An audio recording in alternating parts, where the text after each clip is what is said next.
नमस्कार, मैं रितेश मिश्रा स्वागत करता हूं आप सभी का आरएन पब्लिक न्यूज में।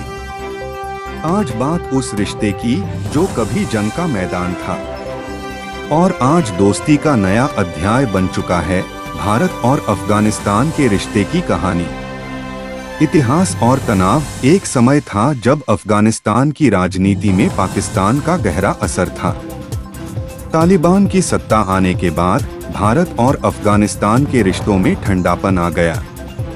काबुल में भारतीय दूतावासों पर हमले हुए, भारत की परियोजनाएं ठप पड़ गईं और दोनों देशों के बीच भरोसे की दीवार खड़ी हो गई।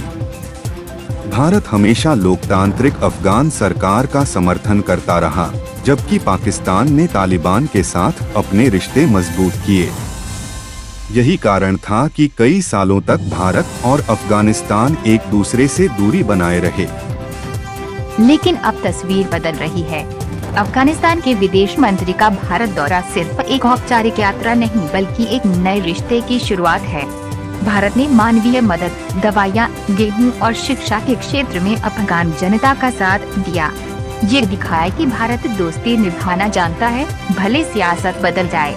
अफगानिस्तान भी अब समझ रहा है कि पाकिस्तान के भरोसे सिर्फ अस्थिरता मिलती है, जबकि भारत के साथ रिश्ते में विकास, शिक्षा और अंतर्राष्ट्रीय सम्मान की संभावना है।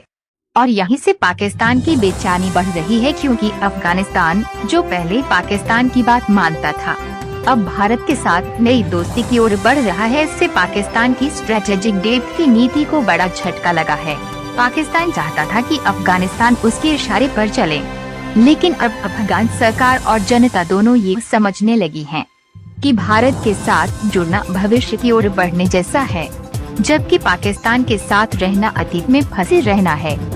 भारत और अफगानिस्तान की ये नई दोस्ती सिर्फ दो देशों की बात नहीं, बल्कि एशिया के नए समीकरण की कहानी है, जहां पाकिस्तान धीरे धीरे अलग थलग हो रहा है, वहीं भारत दक्षिण एशिया में स्थिरता और विकास का चेहरा बनकर उभर रहा है। और इस बार की दोस्ती किसी सियासी सौदे पर नहीं बल्कि जनता की उम्मीदों और भरोसे पर टिकी है। आने वाले वक्त में देखना दिलचस्प होगा कि क्या ये नई दोस्ती अफगानिस्तान की किस्मत बदल पाएगी और क्या पाकिस्तान अपनी पुरानी चालों से बाज आएगा।